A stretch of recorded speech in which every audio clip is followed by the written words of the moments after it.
Salut, bienvenue dans ce nouveau numéro des vidéos de Mey William.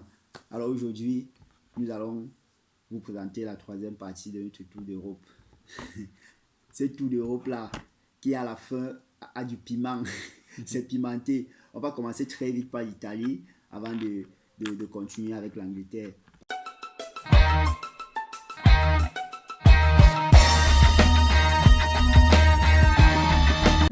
La Juve sont 9 fois champions, ça fait en 9e année qu'ils alignent le titre de champion d'Italie. Consécutif. Ouais. C'est vraiment à féliciter, sincèrement. Et avec l'incroyable but de Cristiano Ronaldo, ça, pour son âge, on l'a toujours dit. Mais à côté aussi, il y a l'attaquant de la Lazio qui... Immobilier. On avait vendu sa peau un peu moins cher. Ouais. Chico Immobilier a fait un triplé. On tient vraiment à s'excuser. Oui, vraiment, parce que on constate que malgré les efforts que le CR7 fait, il a fourni. Il a fourni. Il y a un tout petit à côté qui veut ajouter dans son palmarès qu'il a battu Cristiano Ronaldo. Tu vois, c'est avec 34 buts déjà. Égalité de points, c'est aussi un exploit pour lui, vraiment mais il faut dire que CR7 l'a poussé à travailler. Hein. Parce que CR7 l'a poussé. Regarde, Messi, cette saison a marqué juste 25 buts. Je parie que si CR7 était en Espagne, c'est que Messi devait marquer au moins 35 buts. Donc, il pousse les joueurs, il a cette faculté à pousser les joueurs au sommet, à travailler. Il a poussé le petit. Bon, il reste 2 journées. Il ne faut pas vendre la chair du lion. Rien encore joué. Je pense que Cristiano peut doubler en 2 matchs. Bon, et le petit peut encore tripler. C'est aussi possible. Donc, bon, on espère que à la fin que ce combat se termine, le meilleur gagne. Mais sinon, Juventus déjà champion d'Italie, c'est déjà une bonne chose pour Cristiano qui 2 fois champion d'Italie en 2 ans. Donc, il ne fait que amasser les trophées. C'est une bonne chose, c'est tout un palmarès pour lui. Ok, ça c'était la petite page de l'Italie, les derniers rebondissements. Et maintenant, on va directement aller du côté de l'Angleterre. Et en Angleterre, déjà, le classement final, comme vous le savez, c'était Liverpool qui était premier avec 99 points et City avec 81 points. Bon, on rappelle aussi que Liverpool est déjà champion. Il y avait l'écart. Il y a l'écart. Liverpool les a donné le travail cette saison. Ils les ont tous fait travailler cette saison. Les gars n'ont pas compris. En fait, l'Allemand, Jürgen Klopp, c'est un coach qui sait vraiment parler à ses joueurs. C'est un stratège. En fait, c'est un stratège, c'est un très tacticien. Et moi, j'adore son humeur souvent au banc de touche où il est toujours souriant, tu vois, même quand il y a une décision de l'arbitre contre lui. Ouais. Oui, je me rappelle aussi du match contre un Champions League contre Atlético de Madrid. Quand il a perdu, il était...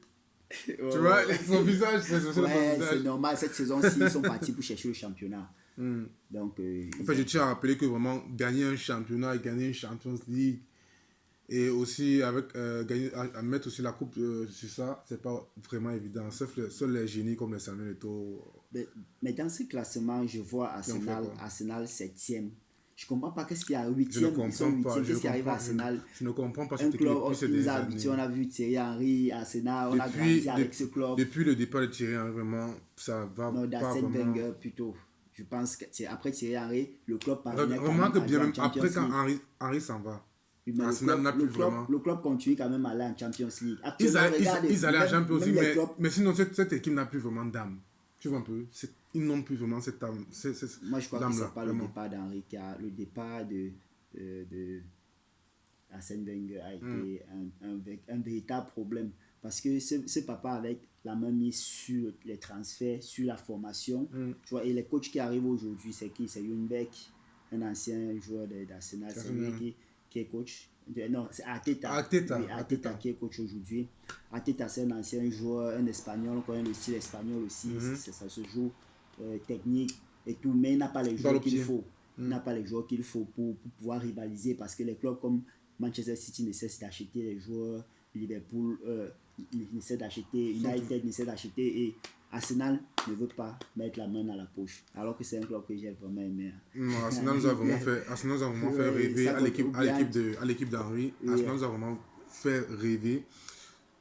depuis son départ, sincèrement, moi, j'ai plus vraiment eu le cœur sur cette équipe-là, sincèrement, pour te dire vrai. Mais bon, on espère vraiment que la saison prochaine, ils vont occuper vraiment une très bonne place et disputer soit l'UEFA, au moins l'UEFA, ou alors la Champions League. Parce qu'ils sont 8e actuellement, donc ils ne vont pas jouer ni l'UEFA ni la Champions League. Ils n'ont pas gagné de trophée cette année.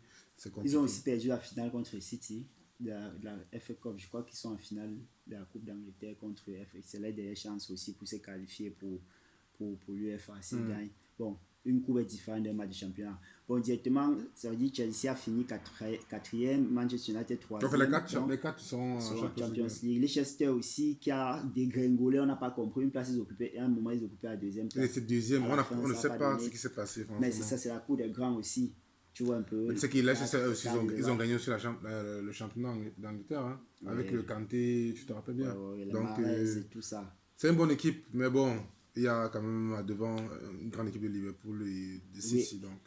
Mais on ne va pas sauter Liverpool sans parler des 2 meilleurs joueurs africains. C'est quand même l'Afrique d'abord. Hein? Mohamed Salah et Sadio Mané, qui personne ne veut lâcher prise parce que c'est une guerre de ballon d'or aussi qui se joue dans un même club. Directement, je crois que Salah, il a quoi, 19 buts, non? Salah doit avoir un truc comme 19 buts, je pense. Et Sadio Mané, 18. Oui, donc, cette saison-ci, ils se sont vraiment battus. On ne sait pas qui va avoir ce ballon d'or. Peut-être les prochains matchs de l'équipe nationale qui va décider de qui. Donc, et au bas du classement. Au bas du classement, il y a Bournemouth, c'est ça? Oui, Bournemouth. Watford et Norwich qui sont relégables. Donc, ils sont les relégués. Relégables, c'est quand tu as. Ah oui, ils sont relégués autant pour moi. Ils sont relégués. Donc, ça cuit. Donc, c'est bon. Ils vont attendre peut-être encore l'an prochain pour essayer de discuter. Après tout, la Championship, c'est un bon championnat. Ils vont jouer à la Champions. Non, tout le monde aime. C'est pas comme tout le monde souhaiterait jouer la Premier League, comme la Liga et la Série A. Tout le monde souhaiterait, même si c'est que tu es même 16e chaque année. Tu vois? Ouais. Bon. Donc, ils sont 3 qui vont descendre. Bon, et au classement des buteurs cette saison, c'était très faible du côté de l'Angleterre. Parce que je crois le premier buteur là. Toujours Jimmy Vardy avec 23 buts à Leicester. Ouais, Leicester, un petit club. Et ils sont 5e. Tu vois, ils sont 5e chaque année. Il a tiré l'équipe sur son dos comme ça là. Il a traîné l'équipe. Tu vois, genre que ils sont tous dans un filet, non? Il est tiré sur son dos. Oui, il a porté l'équipe. Il a porté vraiment cette équipe. Donc, bon, ils ont fini quand même 5e. Ils vont jouer l'UEFA. C'est pas mal. C'est une bonne chose déjà. Club comme Manchester, avec un budget qui est tellement petit aussi. Bon, ils ont quand même rempli les caisses quand ils ont mangé Mahrez et Kanté. Et ce championnat qu'ils ont joué, ils ont gagné. Ils ont participé à la Coupe du Monde des clubs. Le championnat qu'on organise aux États-Unis en début de club, en début de saison, là, les Real Madrid et tout ça, ils ont joué ça. Tous les clubs rêvent de jouer ça. Parce que le décor change, c'est la même chose. Il y a pro et pro. C'est pas que les pros là, non, c'est les catégories seulement en catégorie. C'est pas les mêmes choses. Il y a les pros que eux-mêmes, Alsace, on t'a dit non. Que même il a roulé dans la voiture, il a 3 semaines seulement. Lui-même, il a dit, mes petits frères, tu veux déranger. Il y a pro et pro. Donc, bon, Leicester a fait de son mieux, 5e. Bon, les amis, la dédicace aujourd'hui, c'était pour qui déjà? J'aimerais qu'on fasse une dédicace à Emery. Ouais. Très bonne dédicace à Emery. Ouais. Emery, merci beaucoup pour tout le travail que tu fais pour nous. Ouais, merci. Grand merci. Merci. Pour le moment, on ne va pas encore dire ce que tu fais pour nous. Tu sais de quoi on parle. Tu sais de quoi on parle, donc on est ensemble, frère. Et merci aussi à Chryso, celui qui nous a aidé un peu sur Facebook et tout. Donc, tous nos petits problèmes qu'on a aussi. Donc, merci, Chryso. Merci, frère. On est ensemble. On est ensemble. Big up. Big up à toi. Ouais. Donc, c'est ici que s'achève notre vidéo. Pardon. On espère que vous avez aimé. Sur ce, portez-vous bien. Abonnez-vous. Abonnez-vous surtout. Et likez et partagez aussi. Nous sommes ensemble. Ciao, ciao.